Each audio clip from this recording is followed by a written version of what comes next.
Hi friends, Amit life maker YouTube channel पे आप लोगों का स्वागत है। देखिए दोस्तों, आज के सेशन में हम लोग करने वाले हैं घटना चक्र का पूर्वावलोकन क्वेश्चन दोस्तों, जो कि बायोलॉजी सामान्य विज्ञान का रहेगा दोस्तों। सामान्य विज्ञान में दोस्तों हम बायोलॉजी का परिसंचरण तंत्र चैप्टर करने वाले दोस्तों। जो अभी तक दोस्तों मेरे पिछले वाले वीडियो को नहीं देखे हैं वो जाके देख सकते हैं, क्योंकि दोस्तों 11 से 12 चैप्टर अभी तक में दोस्तों हम खत्म कर चुके हैं। अगला चैप्टर हम लोग का है परिसंचरण तंत्र दोस्तों, मानव शरीर में परिसंचरण तंत्र। इसका दोस्तों थ्योरी बैक क्लास में दोस्तों हम कंप्लीट कर चुके हैं। आज दोस्तों इसका हम क्वेश्चन करवाएंगे डिस्कशन, क्योंकि दोस्तों देखिए, जो अभी शिक्षक भर्ती परीक्षा देने वाले होंगे दोस्तों 4.0, उसके लिए बहुत ही महत्वपूर्ण है दोस्तों। जिसका साइंस बैकग्राउंड होगा, जैसे 9-10 में साइंस होगा या 6 to 8 में भी जो मैथ साइंस के होंगे, उनके लिए बहुत ही महत्वपूर्ण है दोस्तों। क्योंकि देखिए दोस्तों, साइंस में आपका फिजिक्स केमिस्ट्री से ज़्यादा बायोलॉजी का क्वेश्चन पूछा जाता है, वो भी मानव शरीर से परिसंचरण तंत्र से ज़्यादा क्वेश्चन आता है दोस्तों। देखिए दोस्तों, हम इसका थ्योरी कंप्लीट कर चुके थे, अब आते हैं हम लोग क्वेश्चन पर डायरेक्ट। तो जो अभी तक मेरे वीडियो को नहीं देखे दोस्तों, वो जाके पिछले वाले वीडियो को इसी चैनल पे दोस्तों प्लेलिस्ट बना हुआ है घटना चक्र के नाम से, सामान्य विज्ञान बायोलॉजी है, वो जाके वहाँ पे देख सकते हैं। तो दोस्तों हम लोग स्टार्ट करते हैं। देखिए, हमारा क्वेश्चन नंबर फर्स्ट है मित्रों, बोल रहा है एक स्वस्थ व्यक्ति का हृदय 1 मिनट में औसतन कितने बार धड़कता है दोस्तों। तो देखिए दोस्तों, एक स्वस्थ व्यक्ति का हृदय 1 मिनट में दोस्तों 72 बार धड़कता है। देखिए दोस्तों, एक स्वस्थ व्यक्ति के हृदय की धड़कन हार्ट बीट्स 1 मिनट में लगभग 72 से 75 बार होती है। वृद्धों में यह कम, जबकि बच्चों में यह सबसे ज़्यादा होती है दोस्तों। हमारा हृदय प्रति मिनट 5 से 6 लीटर रुधिर पंप करता है। हृदय में एक स्पंदन की समाप्ति से लेकर अगले स्पंदन की समाप्ति तक एक हृदय चक्र कार्डियक साइकिल होता है दोस्तों। हृदय कब आराम करता है दोस्तों। देखिए, हृदय कब आराम करता है दोस्तों, तो ऑप्शन नंबर सी इसका सही होगा दोस्तों। दो धड़कनों के बीच दोस्तों हृदय आराम करता है। देखिए, हृदय एक मांसल तंत्र है। सामान्यतः यह वयस्क मनुष्य में 72 से 75 बार प्रति मिनट धड़कता है। हृदय दो धड़कनों के बीच आराम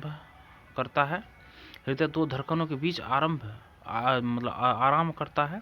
दो संकुचनों के बीच का काल विश्राम अथवा शिथिलन काल कहलाता है दोस्तों। इसमें संकुचन के दौरान आगे बढ़ा हुआ रक्त जब धमनियों के रक्त स्थान में प्रवेश पाता है, तब धमनी की दीवार और रक्त में संघर्ष होता है और रक्त का दबाव बढ़ जाता है। अतः हृदय के दो संकुचनों के बीच धमनियों में जो रक्त बाहर रहता है उसे विश्रामकालीन रक्तचाप कहते हैं दोस्तों। नेक्स्ट क्वेश्चन 3 नंबर में देखिए, बोल रहा है निम्नलिखित में से कौन सा लक्षण हृदयाघात हार्ट अटैक से संबंधित नहीं है दोस्तों। तो देखिए दोस्तों, टांगों में दर्द हृदय हार्ट अटैक से संबंधित नहीं है। सीने में दर्द है, पसीना में जी मचलाना है, बाह में दर्द एवं झंझनाहट है दोस्तों। देखिए, सीने में दर्द, पसीना एवं जी मचलाना, बाह में दर्द तथा झंझनाहट इत्यादि लक्षण हृदयाघात या हृदय रोग से संबंधित है दोस्तों। जबकि टांगों में दर्द होना हृदयाघात से संबंधित नहीं है। मोटापा, उच्च तनाव, धूम्रपान, स्थानबद्ध जीवन शैली, वसायुक्त आहार इत्यादि इस रोग के प्रमुख कारण होते हैं, जिसके उपचार हेतु रुधिर स्कंदन रोधी औषधियों का उपयोग किया जाता है दोस्तों। नेक्स्ट क्वेश्चन है फ्रेंड्स, निम्न में से कौन हृदयाघात के सटीक लक्षण है दोस्तों। निम्न में से कौन हृदयाघात के सटीक लक्षण है दोस्तों। तो देखिए दोस्तों, 1 नंबर जी मचलाना है, तेज पसीना आना है, सीने में तेज दर्द है दोस्तों। ये दोस्तों जी मतलब क्या है दोस्तों, हृदयाघात के सटीक लक्षण है, मगर सिर दर्द दोस्तों ये लक्षण नहीं है। नेक्स्ट क्वेश्चन फ्रेंड्स, हृदय में कितने कक्ष होते हैं। हृदय में कितने कक्ष होते हैं दोस्तों। तो देखिए दोस्तों, हृदय में 4 कक्ष होते हैं। दोस्तों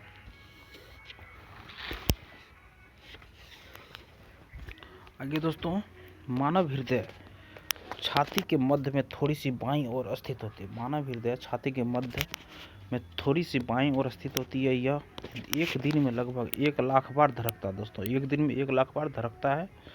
एक सामान्य मनुष्य का हृदय प्रति मिनट 72 से 75 बार धड़कता है। सामान्य मनुष्य का दोस्तों हृदय 4 प्रमुख कक्षों में विभाजित होता है दोस्तों। हृदय 4 प्रमुख कक्षों में विभाजित होता है।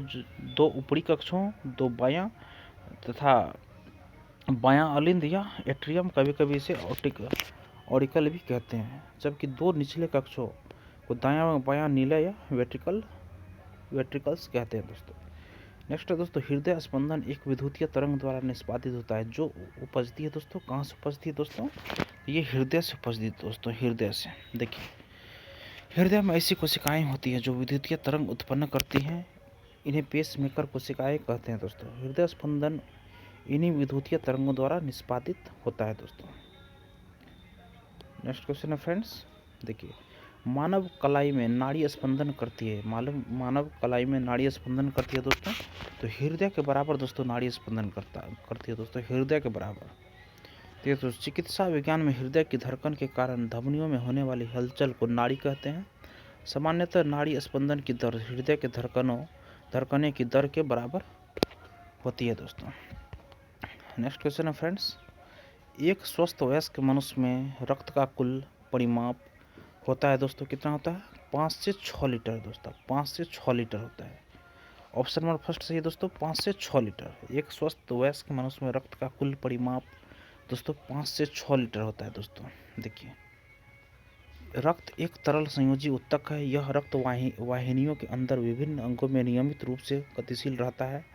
मनुष्य के शरीर में रक्त की मात्रा शरीर के भार का लगभग 7 से 8% होती है। अतः एक 70 किलोग्राम भार वाले स्वस्थ वयस्क मनुष्य के शरीर में लगभग 5 से 6 लीटर रक्त होता है, जो उसके संपूर्ण शरीर के भार का लगभग 1/13वां भाग होता है दोस्तों। नेक्स्ट क्वेश्चन है फ्रेंड्स, एक समान 70 केजी भार वाले वयस्क मनुष्य में रक्त की कुल मात्रा होती है दोस्तों, लगभग कितनी होती है, तो देखिए दोस्तों 5 से 6 लीटर होता है दोस्तों, 5 से 6 लीटर दूध होता है दोस्तों, जिससे 5000 मिलीमीटर या 6000 मिलीमीटर। देखिए दोस्तों, इसका सटीक ऑप्शन नहीं लगा सकते, देखिए ए भी हो सकता है और बी भी हो सकता है। नेक्स्ट दोस्तों, रक्त होता है दोस्तों, रक्त होता है एक संयोजी ऊतक होता है दोस्तों, एक तरल संयोजी ऊतक होता है। देखिए, रक्त एक तरल संयोजी ऊतक है। रक्त वाहिनियों में प्रवाहित होने वाला यह गाढ़ा कुछ चिपचिपा लाल रक्त का द्रव एक जीवित ऊतक है दोस्तों। नेक्स्ट क्वेश्चन दोस्तों, हीमोग्लोबिन क्या है, हीमोग्लोबिन क्या है दोस्तों, तो देखिए हीमोग्लोबिन दोस्तों मानव रक्त में पाया जाने वाला पदार्थ है दोस्तों, हीमोग्लोबिन मानव रक्त में पाया जाने वाला दोस्तों पदार्थ है। अब देखिए दोस्तों, हीमोग्लोबिन एक प्रोटीन है जो कि मानव रक्त में पाया जाता है तथा इसके रासायनिक संयोजन में ग्लोबिन नामक प्रोटीन हीम नामक लाल रंग के पदार्थ से जुड़ी रहती है। रुधिर का लाल रंग हीम के कारण ही होता है। हीम की वल रिंग में केंद्रीय भाग लौह आयरन का होता है।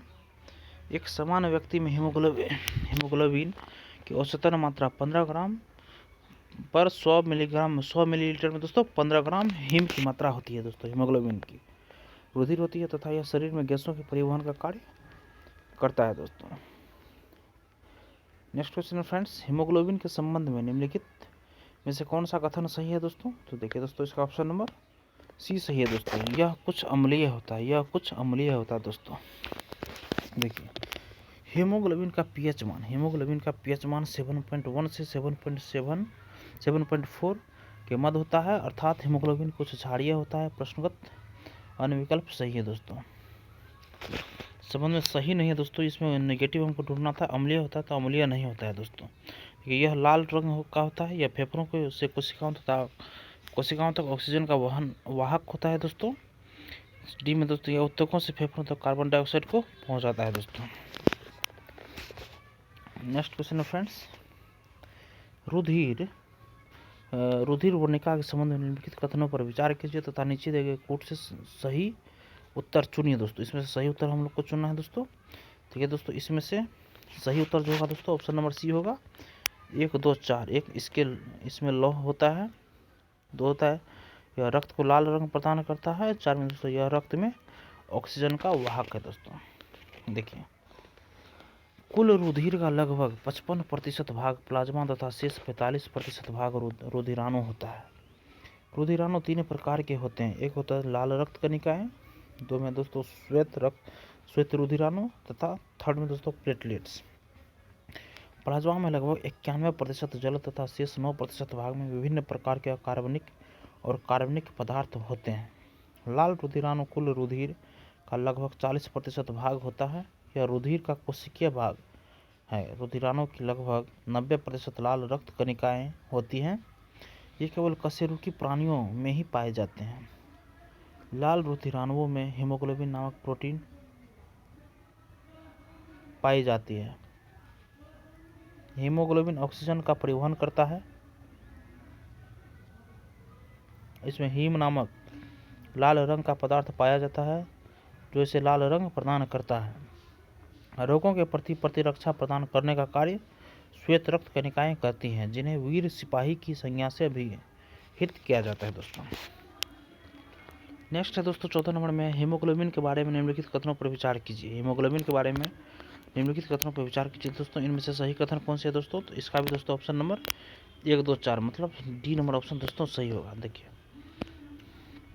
1, 2, 4 देखिए दोस्तों, यह दोस्तों हीमोग्लोबिन के बारे में है। यह रक्त में ऑक्सीजन का संचार करता है दोस्तों। सेकंड में दोस्तों यह लौह युक्त यौगिक है दोस्तों। 4 में दोस्तों यह रक्त को लाल रंग प्रदान करता है। तो 1, 2, 4 दोस्तों सही होगा। यह कुछ रोगों के प्रति प्रतिरक्षा करता है दोस्तों, ये गलत है दोस्तों। नेक्स्ट क्वेश्चन फ्रेंड्स, शरीर में हीमोग्लोबिन का कार्य क्या है दोस्तों? शरीर में हीमोग्लोबिन का कार्य क्या है दोस्तों? तो ऑक्सीजन का परिवहन है दोस्तों, ऑक्सीजन का परिवहन। नेक्स्ट दोस्तों, निम्नलिखित में से किस प्राकृतिक पदार्थ में लौह Fe विद्यमान होता है दोस्तों? तो मायोग्लोबिन में दोस्तों, मायोग्लोबिन में दोस्तों, मायोग्लोबिन में। देखिए मायोग्लोबिन दोस्तों लगभग सभी स्तनधारियों, सामान्यतः कशेरुकी प्राणियों के पेशीय ऊतकों में पाया जाने वाला एक प्रोटीन है। लौह Fe इसका आवश्यक घटक है दोस्तों। नेक्स्ट है दोस्तों, किस प्राणी के जीव द्रव में हीमोग्लोबिन का विलय हो जाता है दोस्तों? तो केंचुआ में दोस्तों। देखिए दोस्तों, केंचुआ में दोस्तों जीव द्रव में हीमोग्लोबिन का विलय हो जाता है दोस्तों। देखिए दोस्तों, केंचुआ अर्थवर्म एक एनिलिड प्राणी है जिसमें हीमोग्लोबिन प्लाज्मा में घुला होता है, जबकि अन्य कशेरुकियों में यह प्रोटीन हीमोग्लोबिन लाल रुधिर कणिकाओं में पाया जाता है। केंचुए में रुधिराणु रंगहीन तथा केंद्रक युक्त न्यूक्लिएटेड होते हैं और इस जंतु में परिसंचरण तंत्र बंद प्रकार क्लोज टाइप का होता है दोस्तों। नेक्स्ट क्वेश्चन है दोस्तों, रक्त में लाल रंग निम्न में से किसके कारण होता है दोस्तों? लाल रंग तो हीमोग्लोबिन के कारण दोस्तों होता है, हीमोग्लोबिन के कारण। देखिए रक्त में लाल रंग ऑक्सी हीमोग्लोबिन युक्त रुधिर कणिकाओं आरबीसी के कारण होता है दोस्तों। नेक्स्ट क्वेश्चन है फ्रेंड्स, देखिए 19 नंबर में है, लाल रक्त कणिकाओं आरबीसीएस का रंग होता है दोस्तों किसके कारण होता है दोस्तों? तो हीमोग्लोबिन के कारण होता है दोस्तों, हीमोग्लोबिन के कारण। देखिए लाल रक्त कणिकाओं आरबीसीएस का रंग उनमें हीमोग्लोबिन नामक प्रोटीन के ऑक्सीजन से संयुक्त होने के कारण होता है। लाल रुधिर कणिकाओं को एथ्रोसाइट्स भी कहते हैं, जो कि सिर्फ कशेरुकियों वर्टिब्रेट्स के रुधिर में होते हैं। मनुष्य में ये केंद्रक विहीन तथा इनकी औसतन संख्या पुरुषों में 54 लाख तथा स्त्रियों में 48 लाख प्रति क्यूबिक मिलीमीटर रक्त होती है। शरीर में ये गैसों के परिवहन का कार्य करती है दोस्तों।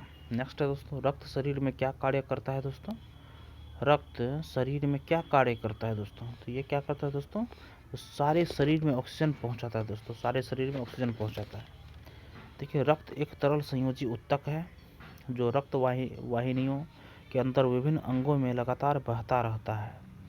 लाल रक्त कणिकाएं रक्त का एक महत्वपूर्ण घटक है जो फेफड़ों से ऑक्सीजन और हीमोग्लोबिन शरीर के अन्य भागों में ले जाने के लिए जिम्मेदार होती है दोस्तों। नेक्स्ट दोस्तों, मनुष्य का औसत रक्तचाप होता है दोस्तों। मनुष्य का औसत रक्तचाप कितना होता है दोस्तों? 120/80 होता है दोस्तों, 120/80 होता है। देखिए दोस्तों, मनुष्य का औसत रक्तचाप 120/80 होता है। धमनियों में रक्तदाब की 2 अवस्थाएं होती है दोस्तों। धमनियों में रक्तदाब की 2 अवस्थाएं होती है। पहले को प्रकुंचन दाब मतलब सिस्टोलिक प्रेशर तथा दूसरे को प्रसारण दाब डायस्टोलिक प्रेशर कहते हैं दोस्तों। सामान्य तौर पर प्रकुंचन दाब 120 मिली एचजी तथा प्रसारण दाब 80 मिली एचजी होता है। रक्तचाप को डॉक्टर सिग्मो मैनोमीटर यंत्र द्वारा मापता है दोस्तों। नेक्स्ट है दोस्तों, स्वस्थ मनुष्य का रक्तचाप सिस्टोलिक व डायस्टोलिक होता है दोस्तों। तो 120/80 mm होता है दोस्तों। ऑप्शन नंबर ए सही है दोस्तों। नेक्स्ट क्वेश्चन है फ्रेंड्स, इनमें से रक्तदाब का मापक यंत्र कौन है? इनमें से रक्तदाब का मापक यंत्र कौन है दोस्तों? तो स्फिग्मो मैनोमीटर है दोस्तों। नेक्स्ट दोस्तों, निम्न उपकरणों में से किसको रक्तचाप नापने के लिए प्रयुक्त करते हैं दोस्तों? तो स्फिग्मो मैनोमीटर को रक्तचाप नापने के लिए प्रयुक्त करते हैं दोस्तों। नेक्स्ट दोस्तों, किसी व्यक्ति का रक्तचाप 140 mmHg है तो इस उल्लेख में Hg से तात्पर्य है दोस्तों क्या है, मरकरी से तात्पर्य है दोस्तों, मरकरी। नेक्स्ट दोस्तों, मनुष्य का औसत रक्तचाप 120/80 होता है। जब कोई डॉक्टर हमारा रक्तचाप नापता है तो वह वायुमंडलीय दाब के सापेक्ष होता है। यदि किसी व्यक्ति का रक्तचाप 140 mmHg है तो इसमें Hg से तात्पर्य रासायनिक तत्व मरकरी अर्थात पारे से है दोस्तों। नेक्स्ट क्वेश्चन है दोस्तों, जब एक व्यक्ति वृद्ध होते जाता है तो सामान्यतया उसका रक्त का दाब होगा दोस्तों, क्या होगा, तो उसका रक्तदाब दोस्तों बढ़ जाता है। जब एक व्यक्ति वृद्ध होते जाता है तो सामान्यतः उसका रक्तदाब दोस्तों क्या होता है, तो बढ़ जाता है दोस्तों। देखिए दोस्तों, उम्र के बढ़ने के साथ साथ मानव में रक्तदाब ब्लड प्रेशर बढ़ जाता है। सामान्य रक्तदाब बीपी 120/80 होता है, किंतु इससे अधिक होने पर उच्च रक्तदाब हाई ब्लड प्रेशर, जबकि 120/80 से कम होने पर निम्न रक्तचाप लो बीपी दोस्तों, लो ब्लड प्रेशर हो जाता है। रक्तदाब को स्फिग्मोमेनोमीटर नामक यंत्र से दोस्तों मापते हैं। नेक्स्ट है दोस्तों 27 नंबर क्वेश्चन दोस्तों, नीचे 4 व्यक्तियों के रक्तदाब का मान दिया है दोस्तों, दिया है। अब क्या करना है हम लोग को, निम्नलिखित में से किसका रक्तदाब समान है दोस्तों, ये हमको बोल रहा है। देखिए रक्तदाब किसका समान है दोस्तों, तो देखिए दोस्तों यहाँ पे है ऑप्शन, रक्तदाब समान है दोस्तों तो 120/80। देखिए दोस्तों वाई श्री वाई मतलब 120/80, ये पूरा समान है दोस्तों। देखिए दोस्तों वाई, ऑप्शन नंबर डी दोस्तों, वाई सही होगा, श्री वाई।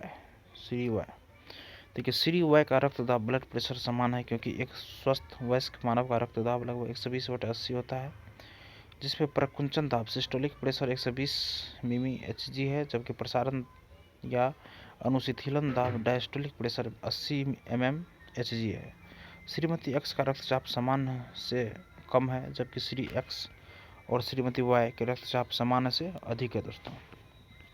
नेक्स्ट दोस्तों, हमारे शरीर में रक्त का दाब होता है दोस्तों, हमारे शरीर में रक्त का दाब होता है दोस्तों, कितना होता है, वायुमंडलीय दाब से अधिक होता है दोस्तों। हमारे शरीर में रक्त का जो दाब होता है दोस्तों वह वायुमंडलीय दाब से अधिक होता है दोस्तों। देखिए जब कोई डॉक्टर हमारा रक्तचाप नापता है तो वह वायुमंडलीय दाब से वायुमंडलीय दाब के सापेक्ष होता है। उदाहरण के तौर पर यदि डॉक्टर द्वारा नापा गया रक्तचाप 120 mmHg है, इसका अर्थ यह है कि यह दाब वायुमंडलीय दाब से 120 mmHg अधिक है दोस्तों। रक्तचाप का मापन वायुमंडलीय दाब के सापेक्ष होता है, जबकि वायुमंडलीय दाब निर्वात के सापेक्ष मापा जाता है दोस्तों।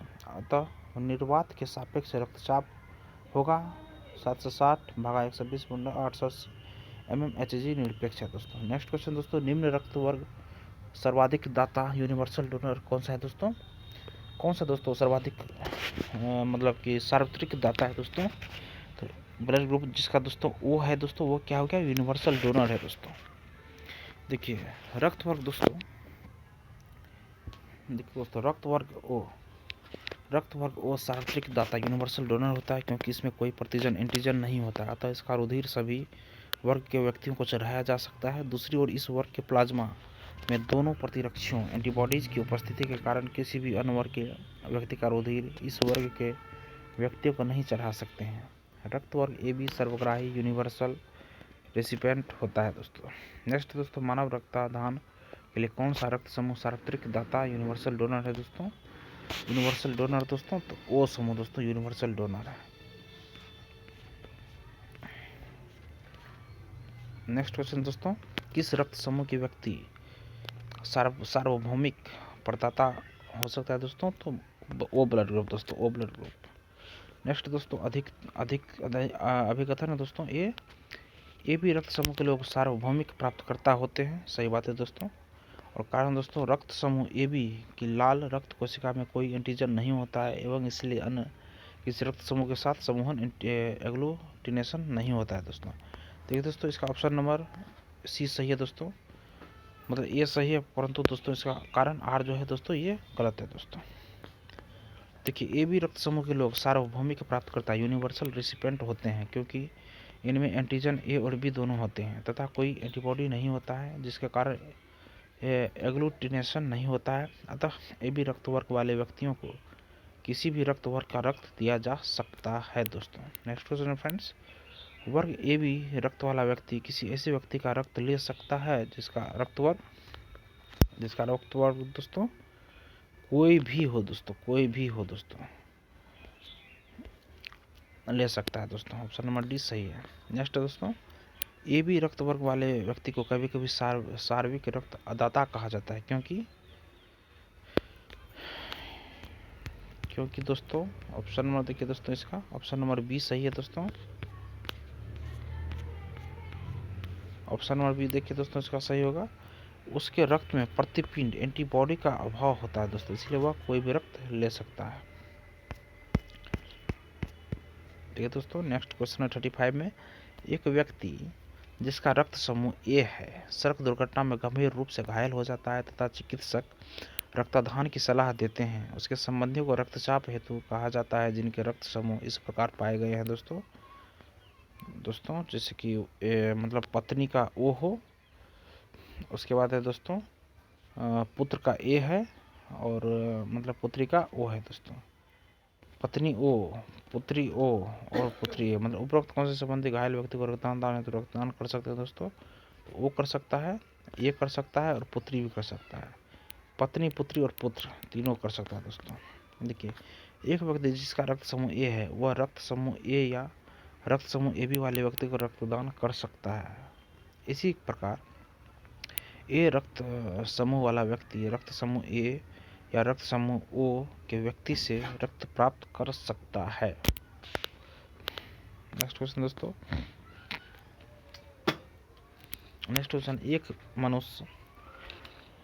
एक मनुष्य दोस्तों, देखिए, एक मनुष्य दुर्घटनाग्रस्त हो जाता है और उसे रक्तदान की आवश्यकता होती है, किंतु उसके रक्त समूह का परीक्षण करने का समय नहीं है। निम्नलिखित में से कौन सा रक्त समूह उसे दिया जा सकता है दोस्तों? तो ओ नेगेटिव दोस्तों, उससे हम दिया जा सकता है, ओ नेगेटिव। ठीक है दोस्तों, 1900 ईस्वी में कार्ल लैंडस्टीनर ने 4 रक्त समूह ए बी तथा ओ की खोज की। बाद में रिसर्च बंदर में एक अलग फैक्टर ढूंढा गया जिसमें RH फैक्टर नाम दिया गया है। जहां रक्त समूह ए में एंटीजन ए पाया जाता है, वहीं रक्त समूह बी में एंटीजन बी उपस्थित रहता है, जबकि ए बी समूह में ए और बी एंटीजन दोनों तथा ओ में कोई एंटीजन नहीं पाया जाता है दोस्तों। किसी प्रकार रक्त समूह के रक्त को जब विपरीत रक्त समूह से मिलाया जाता है तो रक्त थक्के के रूप में जमने लगता है, जिसे रक्त अस्कंदन ब्लड क्लोटिंग कहते हैं। चूंकि ओ समूह के रक्त में न तो कोई एंटीजन उपस्थित रहता है और न ही RH फैक्टर, अतः इस रक्त समूह का रक्त किसी व्यक्ति को देने पर कोई स्कंदन नहीं होगा दोस्तों। नेक्स्ट क्वेश्चन है फ्रेंड्स 37 में है, अज्ञात रुधिर वर्ग का एक व्यक्ति गंभीर रूप से दुर्घटनाग्रस्त हो जाता है और उसे तुरंत रक्त आदान ब्लड ट्रांसफ्यूजन की जरूरत पड़ती है। अस्पताल में आसानी से उपलब्ध निम्नलिखित रुधिर वर्गों में से किस एक का रक्त आदान के लिए उपयोग सुरक्षित होगा दोस्तों? देखिए दोस्तों, ओ नेगेटिव दोस्तों, ओ नेगेटिव हम चढ़ा सकते हैं दोस्तों। नेक्स्ट दोस्तों, देखिए, एक व्यक्ति दुर्घटना में घायल हो गया है, उसके रक्त समूह की जांच के लिए समय नहीं है, उसे निम्न में से कौन सा खून दिया जा सकता है दोस्तों? देखिए, ओ नेगेटिव दोस्तों, ओ नेगेटिव दे सकते हैं दोस्तों। नेक्स्ट दोस्तों, रक्त समूह की खोज की थी किसने की थी दोस्तों? तो कार्ल लैंडस्टीनर ने की थी दोस्तों। नेक्स्ट दोस्तों, RH कारक का नाम संबंधित है एक प्रकार से दोस्तों बंदर से दोस्तों। नेक्स्ट क्वेश्चन है फ्रेंड्स, एक विवाहित दंपति ने एक बालक को गोद लिया, उसके कुछ वर्ष उपरांत उन्हें जुड़वां पुत्र हुआ।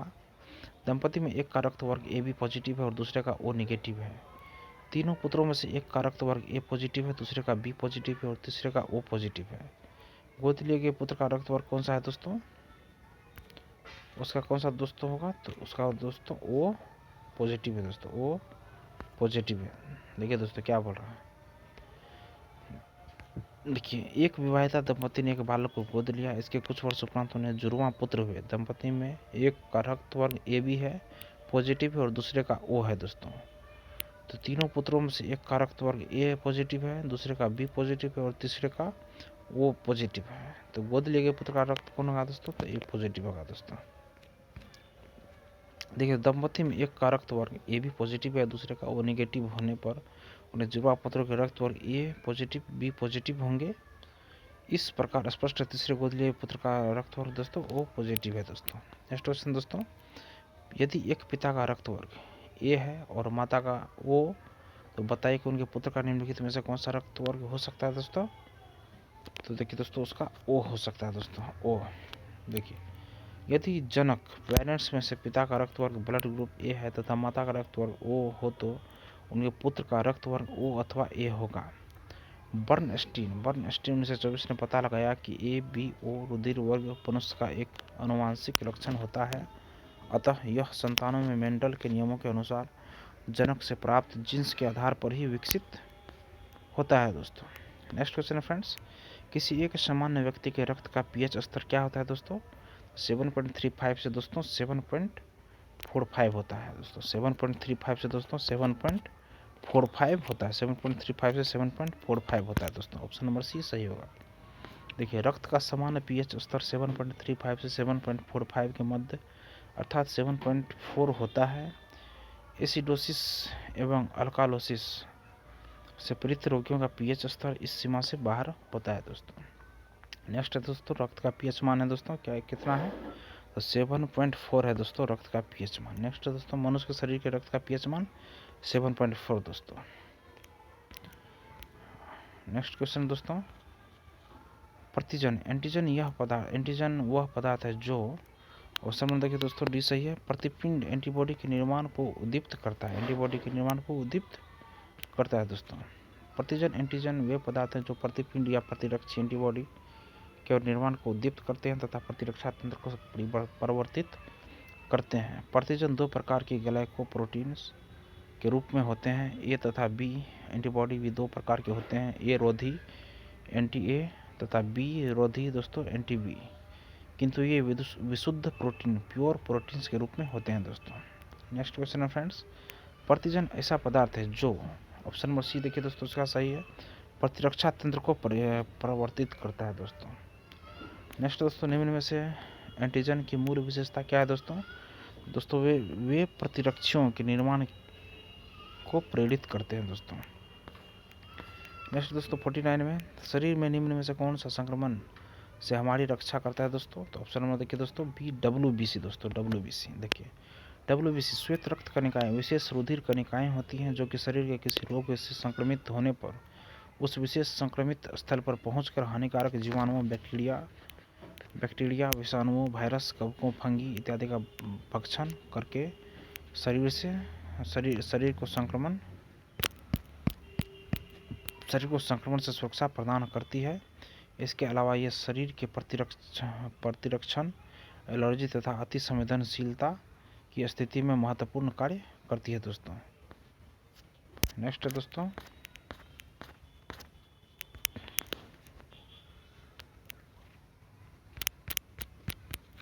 फिफ्टी नंबर क्वेश्चन दोस्तों। देखिए, सफ़ेद रक्त कण का मुख्य कार्य क्या है दोस्तों। सफ़ेद रक्त कण का मुख्य कार्य क्या है दोस्तों। सफ़ेद रक्त कण का मुख्य कार्य है दोस्तों रोग प्रतिरोधक क्षमता धारण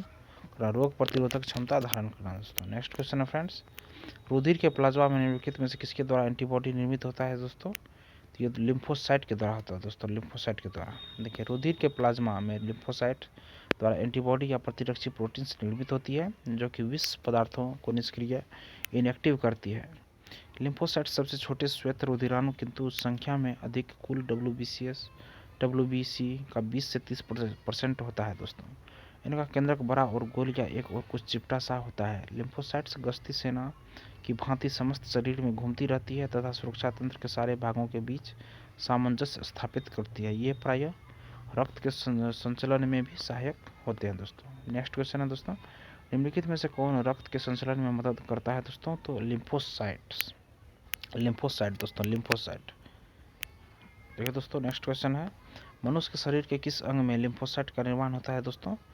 तो ऑप्शन नंबर ई दोस्तों इसका सही होगा। देखिए,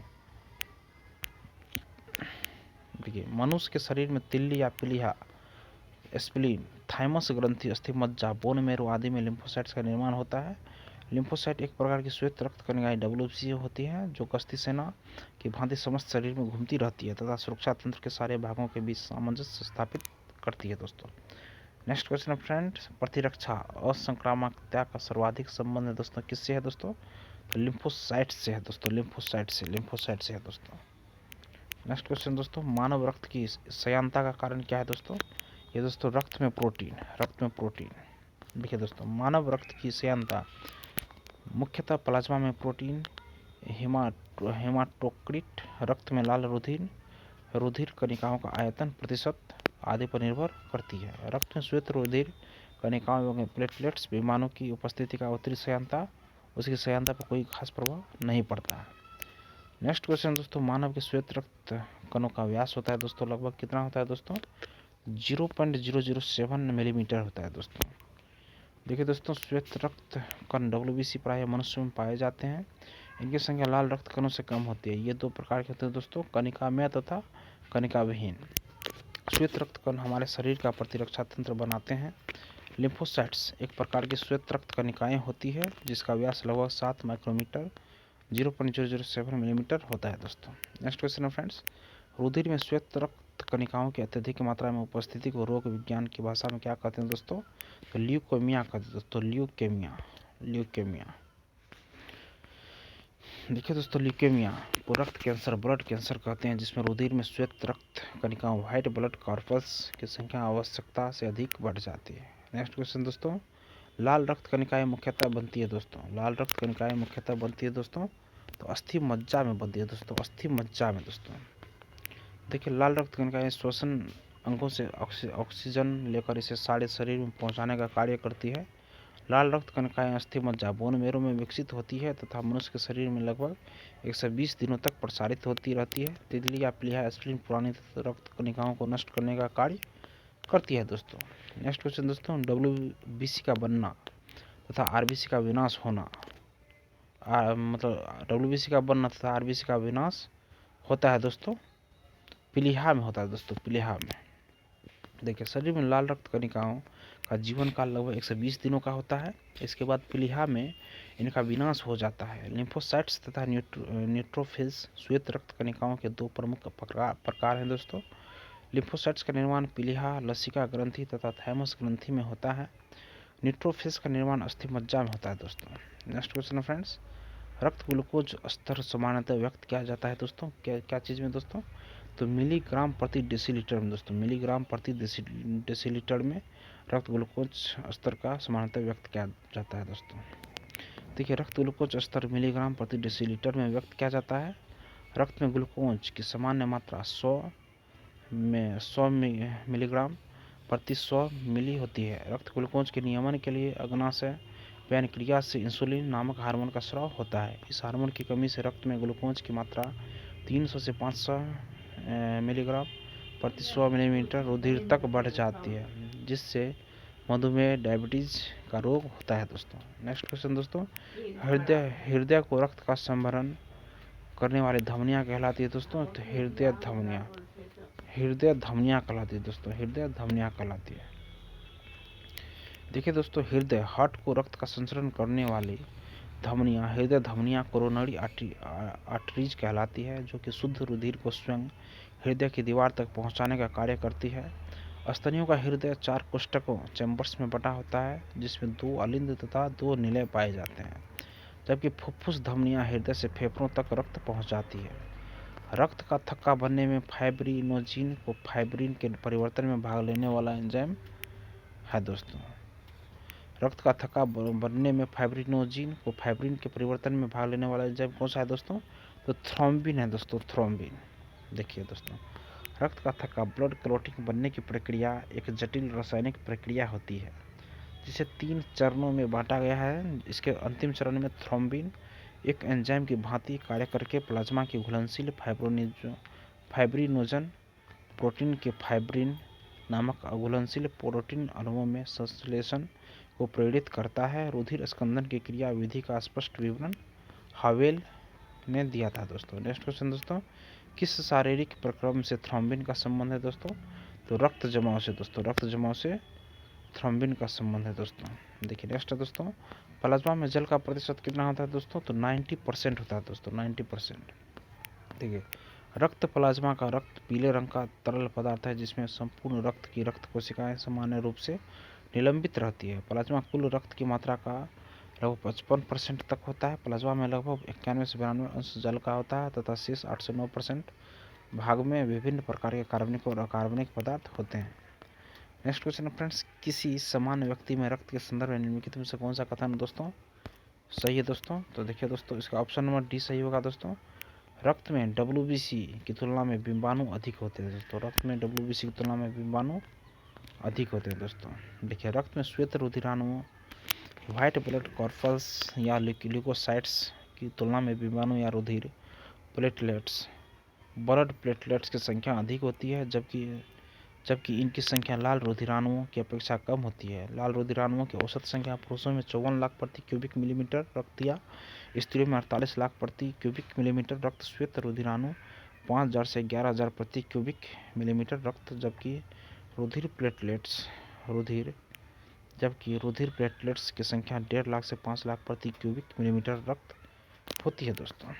नेक्स्ट क्वेश्चन दोस्तों, निम्नलिखित पर विचार कीजिए दोस्तों। कथन और कारण। देखिए, कथन है दोस्तों, कटे स्थानों से रक्त प्रवाह रोकने के लिए फिटकड़ी का उपयोग किया जाता है। कारण दोस्तों, रक्त एक कोलाइडी निकाय है जिसमें ऋणावेशित कोलाइडी कण होते हैं। फिटकड़ी के एल्युमिनियम आयनों की स्कंदन शक्ति अधिक होती है तो रक्त स्कंदित हो जाता है। कौन सा दोस्तों सही होगा इसमें? देखिए दोस्तों, ऑप्शन नंबर ए सही होगा दोस्तों। दोनों सही है और सही व्याख्या भी दोस्तों कर रहा है।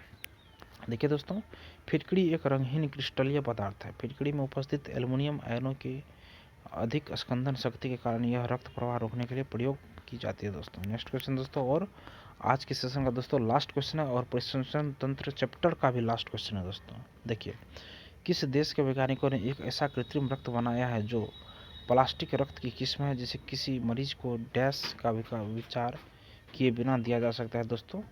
तो दोस्तों वो होगा दोस्तों ब्रिटेन का दोस्तों। देखिए, ब्रिटेन के शेफील्ड विश्वविद्यालय के वैज्ञानिकों ने कृत्रिम प्लास्टिक रक्त तैयार किया है जिसे आपात स्थिति में खून के विकल्प के रूप में इस्तेमाल किया जा सकता है दोस्तों। यह कृत्रिम रक्त हल्का है और इसे ठंडी जगह में भी रखने की ज़रूरत नहीं है। साथ ही यह लंबे समय तक खराब नहीं होता है। इस रक्त को प्लास्टिक कणिकाओं से तैयार किया गया है दोस्तों। देखिए दोस्तों, ये खत्म हो गया परिसंचरण तंत्र। अब दोस्तों कल बहुत महत्वपूर्ण टॉपिक है दोस्तों, उत्सर्जन तंत्र। कल के दोस्तों सेशन में हम करेंगे उत्सर्जन तंत्र दोस्तों। तो कल के वीडियो आप लोग जरूर देखिएगा दोस्तों। देखिए दोस्तों, अगर आपको यह वीडियो अभी का पसंद आया दोस्तों तो वीडियो को लाइक ज़रूर कीजिए दोस्तों, और आप किसी एक ग्रुप में इस वीडियो को दोस्तों शेयर ज़रूर कीजिए और मेरे चैनल को सब्सक्राइब कीजिए। धन्यवाद दोस्तों, आपका दिन शुभ हो।